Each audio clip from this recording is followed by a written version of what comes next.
샬롬, 허브교회를 섬기는 김주환 목사입니다.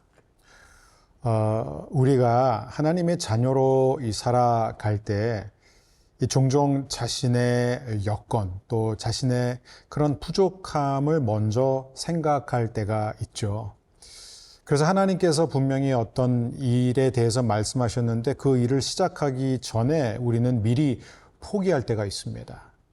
이 자신감을 잃어버리게 되면 우리는 좋은 결과를 더 이상 기대하지 않게 되잖아요. 하지만 성도는 언제나 자기 자신보다 또 자신에게 사명을 주신 하나님을 먼저 생각해야 됩니다. 왜냐하면 하나님은 우리를 부르실 때에 사명을 감당할 수 있는 재능과 환경을 넉넉하게 주시는 분이기 때문이에요. 어쩌면 하나님이 우리에게 이미 다 주셨는지도 모르겠습니다. 중요한 것은 하나님께서 우리에게 사명을 맡기시면 언제나 그 사명을 감당할 수 있도록 공급해 주시는 분이라는 거예요. 오늘 우리 함께 사도행전 22장 17절에서부터 29절 말씀을 보도록 하겠습니다. 사도행전 22장 17절에서 29절 말씀입니다. 후에 내가 예루살렘으로 돌아와서 성전에서 기도할 때에 황홀한 중에 봄에 주께서 내게 말씀하시되 속히 예루살렘에서 나가라. 그들은 네가 내게 대하여 증언하는 말을 듣지 아니하리라 하시거늘 내가 말하기를 주님 내가 주를 믿는 사람들을 가두고 또 각 회당에서 때리고 또 주의 증인 스데반이 피를 흘릴 때에 내가 곁에 서서 찬송하고 그 죽이는 사람들의 옷을 지킨 줄 그들도 아나이다. 나더러 또 이르시되 떠나가라. 내가 너를 멀리 이방인에게로 보내리라 하셨느니라. 이 말하는 것까지 그들이 듣다가 소리질러 이르되 이러한 자는 세상에서 없애버리자 살려둘 자가 아니라 하여 떠들며 옷을 벗어던지고 티끌을 공중에 날리니 천부장이 바울을 영내로 데려가라 명하고 그들이 무슨 일로 그에 대하여 떠드는지 알고자 하여 채찍질하며 신문하라 한대 가죽줄로 바울을 매니 바울이 곁에 서 있는 백부장더러 이르되 너희가 로마 시민 된 자를 죄도 정하지 아니하고 채찍질할 수 있느냐 하니 백부장이 듣고 가서 천부장에게 전하여 이르되 어찌하려 하느냐 이는 로마 시민이라 하니 천부장이 와서 바울에게 말하되 네가 로마 시민이냐 내게 말하라. 이르되 그러하다. 천부장이 대답하되 나는 돈을 많이 들여 이 시민권을 얻었노라. 바울이 이르되 나는 나면서부터라 하니 신문하려던 사람들이 곧 그에게서 물러가고 천부장도 그가 로마 시민인 줄 알고 또 그 결박한 것 때문에 두려워하니라. 바울의 간증은 계속 이어지고 있습니다. 바울은 회심 후에 다메섹에서 사역을 한 뒤 아라비아로 가서 말씀을 묵상하면서 지냈습니다. 그 후에 이제 예루살렘으로 돌아왔을 때 교회 지도자들은 그를 받아주지 않았어요. 하지만 이 바나바의 이 중재로 그를 결국 받아들이게 되었죠. 그런데 성전에 들어가 기도하는데 주님이 그에게 다음과 같이 말씀을 하셨다는 거예요. 바울아, 서둘러 예루살렘을 떠나라. 내가 여기서 나를 전하더라도 어차피 여기 있는 사람들은 믿지 않을 거다. 그런데 바울은 어떻게 반응했죠? 하나님하고 논쟁을 시작합니다. 약간 따지기 시작하는 거예요. 하지만 주님, 여기 있는 사람들은 제가 어떤 사람인지 다 압니다. 제가 회당마다 돌아다니며 주님을 믿고 따르는 사람들을 잡아다가 감옥에 가두고 매질한 것을 모르는 사람이 없거든요. 게다가 스데반이 죽임 당할 때도 제가 앞장서지 않았습니까?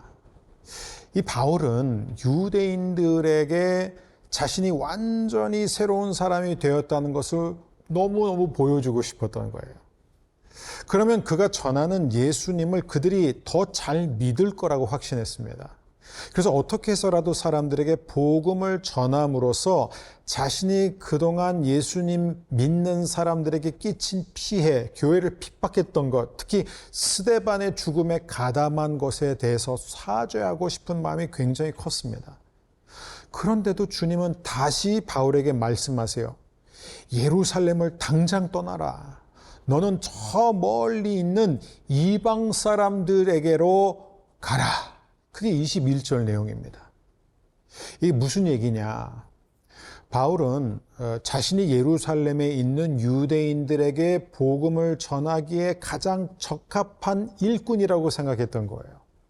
자신의 배경, 자신의 체험, 자신의 경험, 재능 이런 모든 것들이 예루살렘에 있는 사람들에게 복음을 전하기에 최적화되어 있었다고 생각했었던 거예요. 그런데 주님은 뭐라고 말씀하시냐면 예루살렘에서 복음 전하는 것은 너를 향한 나의 뜻이 아니다. 너를 향한 나의 뜻은 너를 저 먼 곳 이방 사람들에게 보내는 것이다. 이거를 말하고자 하는 것입니다. 바울은 왜 자신이 이방인들에게 복음을 전하게 됐는지 이제 이 사람들에게 설명을 하려고 하는데 여태까지 조용히 듣던 이 군중은 이방인 얘기가 나오자마자 격분하기 시작합니다.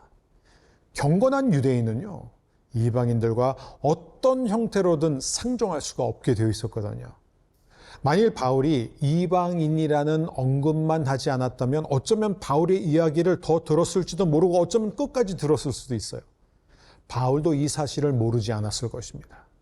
하지만 바울은 어떤 대가를 치르더라도 이방인을 향한 믿지 않는 자들을 향한 하나님의 마음을 알려야 하는 사명을 받은 자였습니다.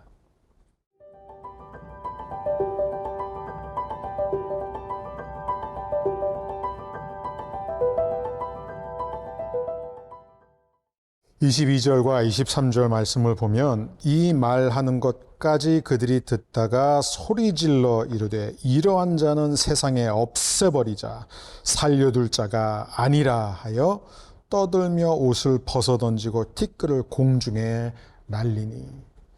왜 이렇게까지 화가 났을까요? 하나님이 이방인들을 구원하신다는 얘기 때문이에요. 이게 말도 안 되는 거거든요, 유대인의 관점에서. 어떻게 이스라엘을 선택하시고 이스라엘이 독점하는 그 하나님이 저 원수 같은 이방인들을 구원하실 수 있느냐? 자신이 이방인에게 보냄받았다는 이 바울의 말을 듣는 순간 그들은 참을 수가 없었던 것이에요. 당장 그를 죽여버리자. 이런 놈은 결코 살려둘 수 없다라고 외치면서 미친 듯이 고함을 지르고 옷을 벗어 공중에 내던지며 흙먼지를 움켜 던지기 시작합니다. 이 성전이 위치한 그곳에 큰 돌들이 없었던 게 천만다행이에요. 있었다면요, 아마 모두가 다 돌들을 집어가지고 당장 그 자리에서 바울을 돌로 쳐 죽였을 것입니다. 24절을 보면은 천부장이 바울을 영내로 데려가라 명하고 그들이 무슨 일로 그에 대하여 떠든지 알고자 하여, 이렇게 되어 있어요. 그러니까 이 광경을 보게 된 천부장은 폭동이 다시 일어나는 것을 우려해 바울을 당장 병영 안으로 끌고 들어가도록 지시합니다. 그리고 그를 결박해서 채찍질을 통해서 때려서라도 그가 무엇을 잘못했는지, 왜 이 사람들을 이렇게 화나게 했는지를 밝혀내도록 지시해요. 군인들이 채찍으로 바울을 치려고 결박하자 바울이 옆에 있었던 백부장에게 말을 합니다. 당신들이 지금 로마 시민을 제대로 재판도 하지 않고 매질하는 것은 불법이 아닙니까? 이 말을 들은 백부장은 놀라게 되죠. 그래서 천부장에게 가서 저 사람이 로마 시민이라는 거를 알려줍니다. 그러자 천부장도 깜짝 놀라게 되고 바울에게 바로 다가가서 말합니다. 당신이 정말 로마 시민 맞습니까? 바울이 그렇다라고 대답하자 천부장은 설명합니다. 나도 로마 시민권을 가지고 있는데 나는 돈이 많이 들었어 라고 말을 합니다. 여러분, 원래 로마 시민권은요, 돈 주고 살 수 있는 게 아닙니다. 그럼 천부장이 어떻게 로마 시민권을 얻었냐면은 많은 돈을 들여 샀다는 이 의미는 뇌물을 통해서 불법 거래로 취득했다는 얘기예요. 그런데 바울은 나는 날 때부터 로마 시민이요라고 대답을 하게 됩니다. 바울의 아버지가 혹은 할아버지가 어떻게 로마 시민권을 얻게 되었는지는 우리는 알 수 없습니다. 하지만 바울은 하나님 나라를 위해 자신에게 주어진 특권과 지위를 어떻게 사용할 줄 알았던 사람이었어요. 로마 군인들은 지금 두 가지 실수를 했어요. 근데 바로 만회합니다. 첫 번째는 바울을 결박했다는 것이고, 두 번째는 채찍질을 통해 신문하고자 했다는 거예요. 하지만 로마 시민에게는 정식 재판이 있기 전에는 둘 다 할 수 없도록 법으로 금지하고 있었어요. 바울이 로마 시민이라는 사실을 알게 되자 바울 곁에 서 있었던 군인들은 곧발로 물러섰고, 바울을 대하는 천부장의 태도가 180도 바뀌게 됩니다. 하나님은 로마 제국의 권력을 이용해 그의 종을 보호하시고 그를 약속대로 로마에까지 가도록 준비하고 일하고 계셨습니다. 바울은 예루살렘에 있는 동안 끊임없는 오해와 반대에 부딪혔죠. 하지만 그는 포기하지 않고 끝까지 앞으로 전진했습니다. 아마 이때쯤 바울이 예루살렘으로 향하는 것을 만류했던 여러 사람들이 있었는데 그들끼리 이런 대화를 하지 않았을까 생각해요. 내가 분명 예루살렘에 가는 게 위험하다고 말했는데, 나도 끝까지 반대했다고. 그런데 저 친구가 막무가내로 가겠다고 하면서 갔더니 이런 험한 꼴을 당하는구나. 바울과 함께 했던 사람들에게 이 막다른 골목에 온 기분이 분명히 들었을 거예요.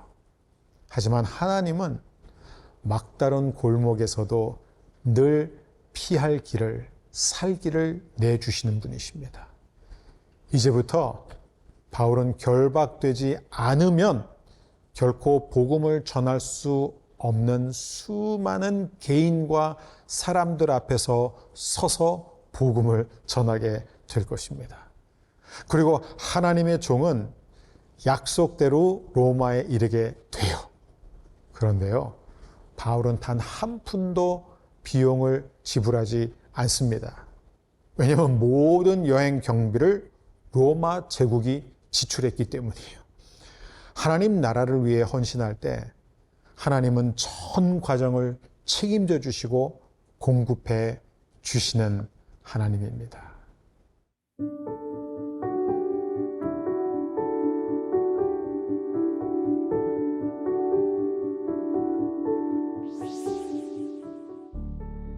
사랑의 주님, 나의 배경, 경험과 재능이 모두 하나님의 완전하신 계획 안에 있는 줄 믿습니다. 나의 생각이 아닌 아버지의 온전한 뜻에 합당하게 쓰임받기 원합니다. 날 때부터 바울에게 주신 로마 시민권을 통해 로마 제국의 권력과 부로 그를 보호하시고 인도해 주신 것처럼 저에게 주어진 모든 조건과 여건이 하나도 남김없이 주의 나라를 위해 사용되게 하여 주옵소서. 제 삶의 경험 어느 것 하나 땅에 떨어지지 않고 귀하게 쓰임 받게 하여 주옵소서. 예수님의 이름으로 기도합니다. 아멘.